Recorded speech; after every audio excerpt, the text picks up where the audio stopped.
ओम जयंती मंगला काली भद्रकाली कपालिनी दुर्गा क्षमा शिवा धात्री स्वाहा स्वधा नमोस्तुते। या देवी सर्वभूतेषु बुद्धिरूपेण संस्थिता नमस्तस्यै नमस्तस्यै नमस्तस्यै नमो नमः। नमस्कार, स्वागत है आपका आचार्य वाणी में। मैं आचार्य डॉक्टर विक्रमादित्य आपके साथ हूँ। आज का विषय हमारा है वृश्चिक राशि वालों के लिए ग्रह नक्षत्रों के दृष्टिकोण से यदि हम बात करें तो कैसे योग बन रहे हैं। अप्रैल का महीना जो है वो क्या खेल आपके साथ करने वाला है। देखिए, अप्रैल का महीना जो है वो विशेष तौर पर आपके लिए बुद्धि के एक जंजाल को उत्पन्न करने वाला है। बुद्धि जितनी शांत रहेगी ना उतना वारे न्यारे होते हैं, और बुद्धि में जितना प्रपंच होगा उतने कष्ट होने के योग बनते हैं। आपकी राशि के दृष्टिकोण से यदि हम बात करें वृश्चिक राशि वालों, बुद्धि में समस्त ग्रहों का एकत्र होना, 5-5 ग्रहों की पंचायत चल रही है। और ये अप्रैल के महीने में आपकी बुद्धि को जो है अलग अलग जगहों पर विभाजित कर सकती है। वहाँ पर समस्या क्या हो गई है कि अलग अलग प्रवृत्ति के ग्रह, बिल्कुल अलग प्रकृति, सूर्य, शुक्र, बुध, शनि, राहु, जो परस्पर विरोधी ग्रह हैं वो आपके बुद्धि पर वहाँ पर पंचायत लगाकर बैठ गए हैं। और ऐसे में आवश्यकता है शांत रहने की। सूर्य वहाँ पर उपस्थित हैं, शुक्र वहाँ उपस्थित हैं, शनि और राहु वहाँ उपस्थित हैं।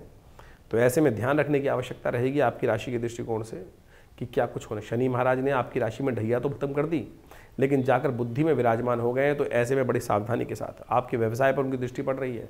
बृहस्पति महाराज जो शुभ करने जा रहे हैं वो विशेष तौर पर उसमें कहीं ना कहीं हिंड्रेंस उत्पन्न करने, कमी उत्पन्न करने के योग बना देंगे। स्त्रियों को खासतौर पर ध्यान रखने की ज़रूरत है। कहीं ना कहीं बुद्धि को कुंठित करने के लिए योग बनता दिखाई दे रहा है आपकी राशि के दृष्टिकोण से। बच्चों के लिए खासतौर पर ध्यान, क्योंकि विद्या वाले क्षेत्र में ये समस्त ग्रह एकत्र हैं और वो मन को शांत नहीं होने देंगे। ऐसे में कुछ ना कुछ नए उत्पात होने के योग दिखाई दे रहे हैं आपकी राशि के दृष्टिकोण से। तो इनका उपाय बहुत ज़रूरी है करना ठीक ढंग से। अच्छी बात यह है कि मंगल का परिवर्तन का योग बन रहा है, लेकिन मंगल के साथ भी एक समस्या यह है कि मंगल कमजोर स्थिति में रहेंगे। देखिए, जहां समस्याएं हैं वो निदान का भी रास्ता बन रहा है। तो ये अप्रैल का महीना कई चमत्कारिक योग को लेकर आ रहा है। ऐसे में नवरात्र चल रहे हैं, ऐसे में अंगारक चतुर्थी का योग बन रहा है। भगवती की आराधना जब करो ना तो समस्त अनिष्ट को दूर बना देती है भगवती कृपा से।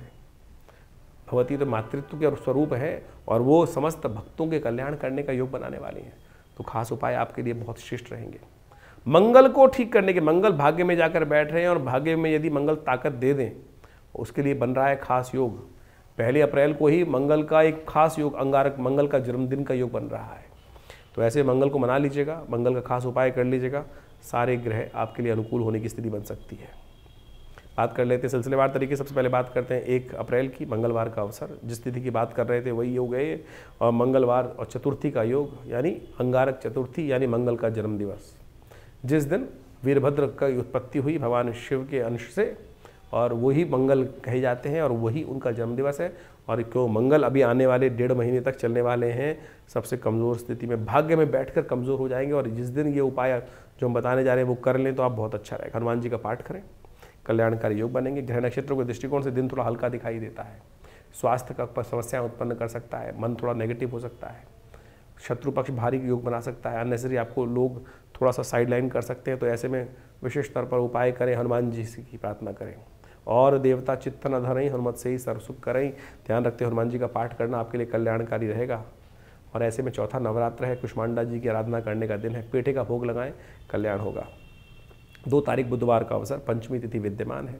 श्री पंचमी का सुंदर योग बन रहा है। ग्रह नक्षत्रों के दृष्टिकोण से देखें तो माँ भगवती की सुंदर आराधना का अवसर है। ऐसे में विशेष तौर पर ग्रह नक्षत्रों के दृष्टिकोण में गज की स्त्री योग, चंद्रमा परिवर्तन कर आपके चले जाएंगे सप्तम भाव में। और ये आपके लिए 2 दिन खास तौर पर बन जाएंगे। बृहस्पति के साथ चंद्रमा की युति होकर बहुत सारे वारे न्यारे करने के योग बनाएंगे। नया विजन प्राप्त होगा, नया चीज़ों दिखने के योग बन सकते हैं। ऐसे में सुंदर भगवती की आराधना भी कर लें, श्री सूक्त का पाठ भी कर लें तो बहुत अच्छा रहेगा। गज केसरी योग 2 दिन के लिए बना है आपके लिए, ये कल्याणकारी योग बनाएगा आपके लिए। 3 तारीख बृहस्पतिवार का अवसर, षष्ठी तिथि विद्यमान है। और इस दिन ग्रह नक्षत्रों का योग देखें तो दिन का योग बड़ा अच्छा दिखाई दे रहा है।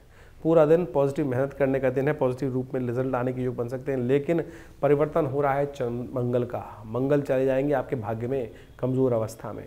तो एक काम करें, हर रोज़ जिस दिन से लेकर जब तक मंगल 1.5 महीना यहाँ चलें तब तक एक काम कीजिएगा, हनुमान जी के सामने एक लाल रंग के दीपक को थोड़ी सी रोली डालकर जल में दूध उसमें बत्ती में लाल रंग की बत्ती बना लें और थोड़ा सा जहाँ घी रखें उसमें थोड़ा सा रोली डाल दिया करें। और मंगल भवन मंगलहारी इस बात का मंत्र जप करते हुए लाल देह लाली लसे अलधरी लाल लंगूर वज्र देह दानवदलन जय जय कपिसूर इस बात का जब मंत्र जप करते हुए जय हनुमान ज्ञान गुण सागर इस मंत्र का जप करते हुए आप कीजिए। भगवान का सुंदर आराधना, कल्याण होगा, मंगल पॉजिटिव रहेंगे तो फिर आपके वारे न्यारे करने के योग बनते रहेंगे। नवरात्र का छठा दिवस है, कात्यायनी जी की आराधना का अवसर है। कात्यायनी जी की सुंदर आराधना करें, कल्याण होगा। 4 तारीख शुक्रवार का अवसर, सप्तमी तिथि विद्यमान है। कालरात्रि का सुंदर स्तवन करने का अवसर है। शत्रुओं पर विजय प्राप्त करने के लिए कालरात्रि का सुंदर स्तवन करें। ग्रह नक्षत्रों के दृष्टिकोण से थोड़ा सा मन में बाधा उत्पन्न होती दिखाई दे रही है। काम करने में थोड़ा सा मन भागता दिखाई दे रहा है और मन थोड़ा बैरागी होता दिखाई दे रहा है ग्रह नक्षत्रों के दृष्टिकोण से। तो हो सके तो भगवती कालरात्रि का सुंदर स्तवन करें। कालरात्रि भगवती जो है वो आपके आंतरिक शत्रुओं का भी शमन करने वाली हैं। सर्वा बाधा प्रशमनम त्रैलोक्य अखिलेश्वरी एवं मित्याकारिम अस्मद वैरी विनाशम इस मंत्र का जप करना सब रूप से कल्याण करने वाला रहेगा। 5 तारीख शनिवार का अवसर, अष्टमी तिथि विद्यमान है। महाअष्टमी का योग है, अशोक अष्टमी का योग है। शोक को शमन करने वाली अष्टमी है। इस दिन भगवती के स्वरूप में कन्याओं को भोजन कराना चाहिए। भगवती महागौरी प्रसन्न होती हैं। ग्रह नक्षत्रों के दृष्टिकोण से ग्रहों का योगायोग परिवर्तन की तरफ बहुत तेजी से जा रहा है और ऐसे में धर्म की तरफ यदि मन रहेगा तो बहुत सुंदर रहेगा। धर्म से दूर मत होइएगा मन को। न मन इधर लगता दिखाई दे रहा है, न मन इधर लगता दिखाई दे रहा है, कहीं बीच में फंसा हुआ है स्थिति, ऐसा योग है। शनि को मनाओ, शनि का मंत्र जप करो, हनुमान जी का पाठ करो, कल्याण होगा। 6 तारीख रविवार का अवसर, नवमी तिथि विद्यमान है और इस दिन ग्रह नक्षत्रों के दृष्टिकोण से मन में धर्म का उदय होने के योग बनते दिखाई दे रहे हैं। ग्रह नक्षत्रों के दृष्टिकोण से मन सरल रहेगा, सरलता से बहुत सारी चीज़, लेकिन ध्यान रखिएगा जब सरल मन होता है ना तो कई बार क्या होता है कि बदमाश लोग परेशान करने के योग बना देते हैं। ऐसे में शत्रु पक्ष थोड़ा हावी होता दिखाई दे रहा है और उन पर विजय प्राप्त करने के लिए राम जी का स्तवन करें, राम भगवान का स्तवन करें। रामनवमी है, भगवती राम और खासतौर पर महानवमी का सुंदर अवसर है, उनका पूजन करना आपके लिए कल्याणकारी योग बनाएगा। 7 तारीख सोमवार का अवसर, दशमी तिथि विद्यमान है और इस दिन बुद्ध महाराज मार्गी होने जा रहे हैं और बुद्ध का मार्गी होना आपके लिए अच्छा रिजल्ट देगा। बुद्धि भाव में बैठे हुए बुद्ध कमज़ोर स्थिति में अब मार्गी होकर सही रास्ते पर बुद्धि को रास्ता देने की योग बना सकते हैं। ऐसे में थोड़ा सा बुद्ध को शक्ति देने के लिए अच्छा ये रहेगा कि हो सके तो विशेष तौर पर फिटकरी वाले जल में स्नान करें। थोड़ा फिटकरी युक्त जल को लेकर उससे स्नान करने का प्रयास करें, उससे बुद्ध की शक्ति और प्राप्त होगी, नेगेटिव रिजल्ट दूर करने का योग बनेगा। पितरों के निमित्त इस दिन घर के दक्षिण दिशा में एक दीपक प्रज्वलित करना चाहिए, वो कल्याणकारी योग बनाता है। 8 तारीख मंगलवार का अवसर, कामदा एकादशी का योग बन रहा है और ग्रह नक्षत्रों के दृष्टिकोण से आपकी राशि के दृष्टिकोण से विजय के योग बनते दिखाई दे रहे हैं। मेहनत के अनुसार से रिजल्ट आने के योग बनते दिखाई दे रहे हैं आपकी राशि के दृष्टिकोण से। और ऐसे में भगवान विष्णु का सुंदर स्तवन करके, उनका पूजन करके, उनके चरणामृत को ग्रहण करने से आरोग्यता प्राप्ति के योग भी बनेंगे। 9 तारीख बुधवार का अवसर, द्वादशी तिथि विद्यमान है और ग्रह नक्षत्रों के दृष्टिकोण से ग्रह थोड़े से कहीं ना कहीं स्वास्थ्य के मामले में, मनोमस्तिष्क विचार के मामले में थोड़ी जड़ता देते दिखाई दे रहे हैं। ग्रह ऐसे हैं कि मेहनत करोगे तो रिजल्ट आएंगे, लेकिन जड़े रुके रहोगे, सोच विचार में द्वंद्व में फंसे रहोगे, हाँ ना इधर करूँ उधर करूँ, तो कुछ नहीं प्राप्त हो पाएगा। जितना चलोगे उतना रिजल्ट आने के योग बनते दिखाई दे रहे हैं। ऐसे में अच्छा रहेगा कि भगवान विष्णु के मंदिर में जाकर उनको तुलसी दल अर्पित करें, कल्याण होगा। 10 तारीख बृहस्पतिवार का अवसर, त्रयोदशी तिथि है और ग्रह नक्षत्रों का योग समझें तो उस दिन गुरु प्रदोष का योग है। कई बार क्या होता है कि मनोमस्तिष्क में सही विचार नहीं आ रहे होते हैं। बुद्धि स्थान में इस वक्त पंचायत जो ग्रहों की लगी है वो द्वंद्व उत्पन्न कर रही है, विचार सही नहीं आने दे रही है। तो इस दिन गुरु प्रदोष का योग है, यानी गुरुवार, बृहस्पतिवार और त्रयोदशी तिथि शाम के समय विद्यमान होने के कारण से सही डायरेक्शन प्राप्त करने का ईश्वर प्रेरणा से रास्ता बन सकता है।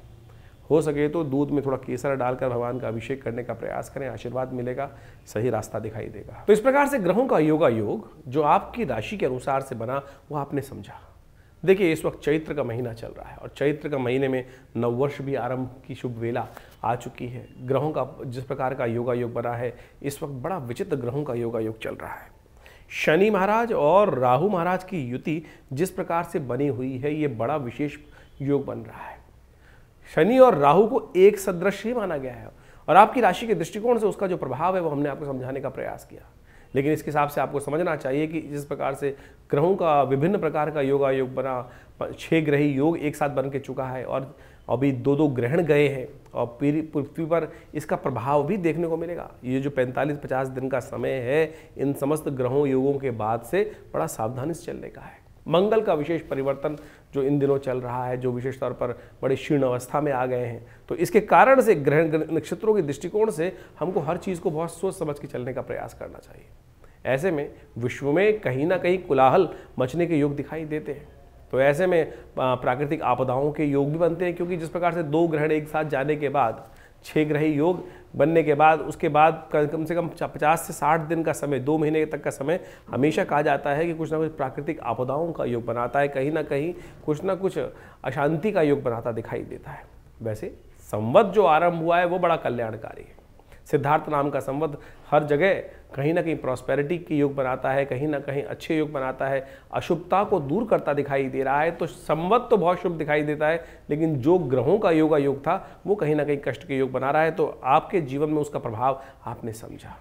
तो ये ज्योतिष का जो प्रभाव है वास्तविक तौर पर हर चीज़ को बड़ी सूक्ष्म दृष्टिकोण से देखने का प्रयास किया जाना चाहिए। हम राशि के अनुसार से, अब बहुत सारे लोगों का प्रश्न कई बार आता है कि भाई जो हमने राशि के अनुसार से भविष्य बताया आपकी राशि के दृष्टिकोण से, क्या वो लग्न के हिसाब से भी देख सकते हैं? जी हाँ, लग्न के हिसाब से भी देखना चाहिए।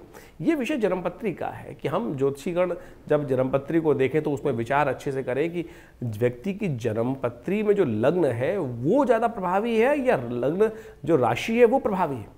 कई बार जन्मपत्री जब देखते हैं, विवेचना करते हैं, तो उसके अंदर जो लग्न है उससे प्रभाव आता ही नहीं है, क्योंकि जन्मपत्री ज्योतिष के अंतर्गत एक कुंडली नहीं बनती है, सहस्त्रों कुंडली बनती है।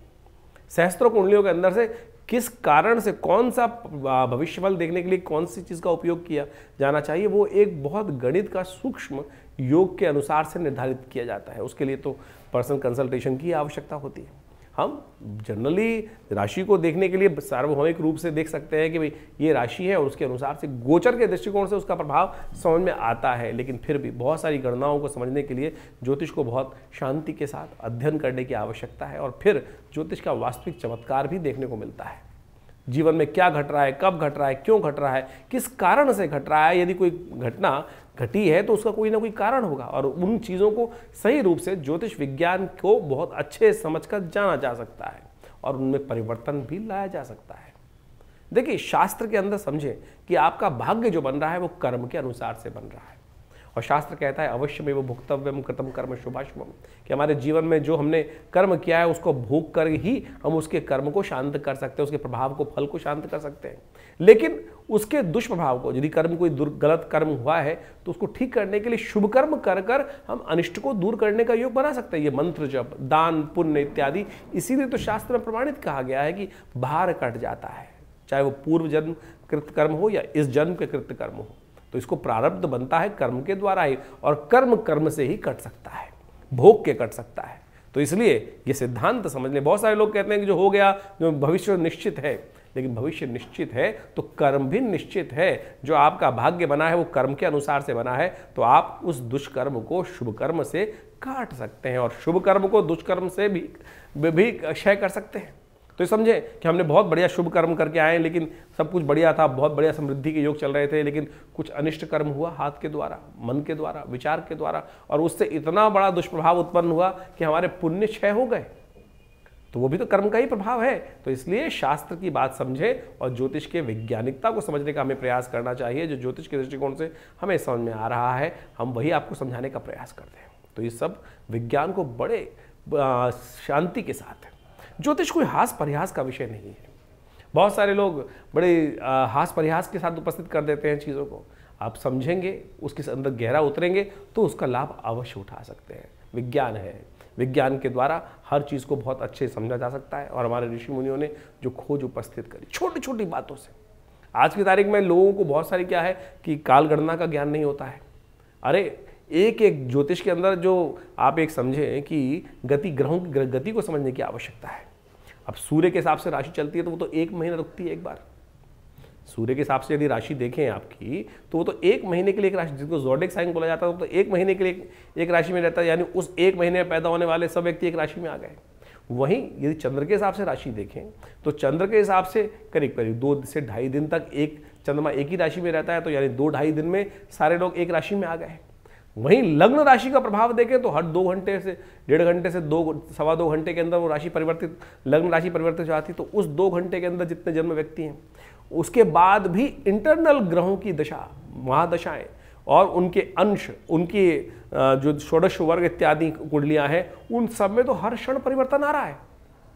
तो इनको बहुत चिंतन, बहुत ज्ञान के साथ, शांति के साथ, शालीनता के साथ इन सब चीज़ों को समझा जा सकता है। और जब हम उनको गहन अध्ययन करते हैं तो बहुत सारी चीज़ों को सही समझ पाते हैं। तो इसलिए आपके लिए ज्योतिष को बहुत अच्छे से समझना बहुत ज़रूरी है। तो यहाँ पर तो हम जो आपके जीवन में घटने वाली घटनाओं को आप समझाने का प्रयास करें, बड़ा व्यापक है, बहुत ब्रॉडर कैटेगरी के अंदर आता है।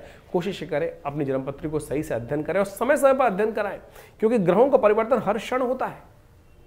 इस संसार के अंदर कुछ भी चीज शाश्वत नहीं है, हर चीज परिवर्तनशील है, हर क्षण बदल रहा है, हर क्षण कुछ ना कुछ परिवर्तन आ रहा है। आज सब कुछ बढ़िया चल रहा है, आपके मन में कुछ विचार आया और उस विचार को आने से क्या हुआ, कुछ गलत कर्म हो गया। अच्छा था तो अच्छा कर्म हो गया, पुण्य जाग गए। आप सोचे कि आपके मनोभाव में अभी आया कि किसी व्यक्ति की बड़ी दारुण स्थिति को देखकर मन में आया कुछ दान कर देता हूं, दान कर दिया आपने, तो उसका प्रभाव वो हो गया ना कहीं वो दुष्कर्म था, वो नेगेटिव हो गया। और यदि आपने कुछ अशुभ कर दिया किसी का, तो वो शुभ कर्म के अकाउंट में से डेबिट क्रेडिट इसी प्रकार चलता रहता है और इसी कारण से भाग्य बनता रहता है। हमारे पास बहुत अच्छे लोग, कई बहुत सालों हो गए जन्मपत्री देखते हुए, पिताजी के साथ करीब काफ़ी जब उनके साथ जन्मपत्रियाँ देखते देखते बाल्यकाल से ही 10 साल की 5 साल की उम्र से इन सब विज्ञान के अंदर बैठना हुआ पिताजी के साथ, और उसके बाद हर चीज़ को देखा। अजीब प्रकार की कुंडलियाँ आई जीवन में और बहुत चमत्कारी प्रभाव। ऐसी कुंडलियाँ हमने देखने को मिली कि जिसके अंदर बिल्कुल साफ योग दिखाई दे रहे थे, तो इसके साथ कुछ अच्छा होने वाला नहीं है, लेकिन जब कुंडली में देखा तो अच्छा हो रहा है। और जब उसके जीवन में झांक कर देखा तो कारण समझ में आया कि प्रभु की भक्ति के द्वारा, प्रभु भक्ति के द्वारा कैसा ही भयंकर से भयंकर कुंडली में दरिद्र योग हो, कष्ट देने वाला योग हो, अनिष्टकारी योग हो, वो प्रभु के भजन से कट सकता है। जी हाँ, प्रभु के भजन से कट सकता है, ये सत्य मानिए। और ये योग, और जिसके जीवन में बहुत अच्छे ग्रह चल रहे थे, एक व्यक्ति हमारे पास कुंडली देखने को मिली कि इतने बढ़िया ग्रह योग लेके बैठा है, लेकिन कुछ हो ही नहीं रहा है। उसकी कुंडली में एक योग था जिस प्रकार से मंगल का बड़ा विचित्र प्रकार का योग था, और जब उससे उसके जीवन में झांक कर देखा कि ये ग्रह काम क्यों नहीं कर रहे हैं, तो उसकी कुंडली में दोष था, पितृदोष। पिता का सम्मान ही नहीं था, माता पिता का सम्मान ही नहीं होता था, रोज माता पिता के साथ झगड़ा हो रहा है और उसके कारण से पिता रुष्ट रहते थे। हमने देखा उसके कारण से सारा भाग्य सो गया, और वही एक कारण है। तो ये सब चीजें देखने की आवश्यकता है। कर्म कहाँ हो रहा है, किस प्रकार से कर्म हो रहा है, और यदि उन कर्मों को, सिद्धांत को ज्योतिष के सदगुरु की आज्ञा से आप समझ लें। हम तो लगे हैं ज्योतिष के दृष्टिकोण से उपाय करने के लिए, केवल अंगूठे पहनाने के लिए। लोग अंगूठे पहनाए जा रहे हैं, कोई तेल चढ़वाया जा रहा है, कोई कुछ और किए जा रहा है। लेकिन ज्योतिष के अंदर बहुत सारे सूक्ष्म विज्ञान के अनुसार से एक चीज को अध्ययन करने की आवश्यकता है। आज ज्योतिष में हो क्या गया है कि हर कोई ज्योतिष के अंदर कुछ बेचने के लिए आ रहा है। कोई रुद्राक्ष बेचे चले जा रहे हैं, कोई 1 मुखी, कोई 7 मुखी, कोई 8 मुखी, और लोग पहने जा रहे हैं और फिर कहते हैं कोई प्रभाव नहीं हो रहा है। अरे ज्योतिष को समझने के लिए प्रत्यक्ष रूप से ग्रहों का योगा योग समझो, ग्रहों के योगा योग को समझो, प्रभाव क्या है उसको समझो, फिर परिवर्तन लाने का प्रयास करो। ऐसा नहीं है कि रत्न परिवर्तन नहीं लाते, बिल्कुल लाते हैं। रुद्राक्ष परिवर्तन नहीं लाते, बिल्कुल लाते हैं। यज्ञ इत्यादि, मंत्र इत्यादि, दान इत्यादि, पुण्य इत्यादि सब परिवर्तन लाते हैं। लेकिन किस कारण से, कैसे होगा, कब होगा, किसके लिए कौन सा मार्ग सुगम है, किसके लिए कौन सा मार्ग दुर्गम है, किसको किस मार्ग पे जाना चाहिए। देखिए हर क्षेत्र के अंदर अच्छे और खराब स्थितियां बहुत व्यापक से बढ़ी जाती हैं। तो हम इस बात को आपके समक्ष इसलिए रख रहे हैं कि अपने विवेक को सही से उपस्थित कर कर, हर चीज़ को चिंतन कर कर तब समझने का प्रयास करें। ज्योतिष के अंदर, बड़ी शास्त्र के अंदर, अध्यात्म के अंदर कहीं कोई ऐसी बात नहीं बताएगी कि लाखों रुपए खर्च करने से ही कर्म शुभ किया जा सकता है। केवल मन से भी, सोचने से, विचार करने से भी कर्म शुभ कर लिया जाता है। 1 सेकंड में शुभ सोचा हुआ कर्म आपके जीवन में कष्टों का निवारण करने का मार्ग खोल सकता है। और नहीं, अगर बुरा सोच रहे हो तो बुराई घटने के योग बन सकते हैं। उपनिषद, वेद इत्यादि जो ग्रंथ है, पुराण इत्यादि ग्रंथ है, इन्हीं कथाओं के माध्यम से आपको हर चीज़ समझाने का प्रयास करते हैं। समय समय पर हम आपके समक्ष वो सारी बातें रखते ही हैं। तो अभी तो चैत्र के आरंभ में बहुत सुंदर योग बना हुआ है, कर्म करने का तरीका क्या है, भगवती की आराधना, नवरात्र का सुंदर योग चल रहा है आश्रम पे, इन पूरे नवरात्रों में सुंदर यज्ञ रहेगा, सुंदर की व्यवस्था है।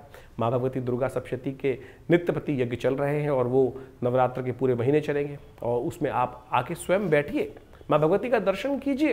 जो ये 1947 में मुल्तान से भगवती का, पाकिस्तान से इतना चमत्कारी शिव विग्रह आया आश्रम पर प्रतिष्ठित है, उनका दर्शन कर लेने मात्र से भगवती की कृपा प्राप्त हो जाती है और हजारों लोगों ने उनका अनुभव किया है। आप भी आइए विवेकानंद योगाश्रम में इस दर्शन यज्ञ के अवसर पर, जो यज्ञ नित्य प्रति शाम को चलता है करीब करीब 6 बजे से लेकर रात्रि में 8 बजे तक, उसमें आप आएंगे, यज्ञ में बैठेंगे तो माँ भगवती का सुंदर आशीर्वाद मिलेगा और उसकी व्यवस्थाएं जानने के लिए आप फ़ोन पे संपर्क साध सकते हैं। इसके अलावा अभी बहुत जल्दी महावीर जयंती आ रही है, हनुमान जी के सुंदर यज्ञ की पूजा पाठ रहेगा, तो आप उसमें बैठकर सुंदर रूप से भगवान की कृपा प्राप्त करने के लिए सिद्ध मनोकामना सिद्धि मंदिर में हनुमान जी के सानिध्य में बैठकर बहुत सारे कर्म इत्यादि यज्ञ इत्यादि चलते रहते हैं। हमारे आश्रम पर नित्य 8 घंटे यज्ञ चलता है और भारतीय संस्कृति में यज्ञ प्रधान संस्कृति कही गई है।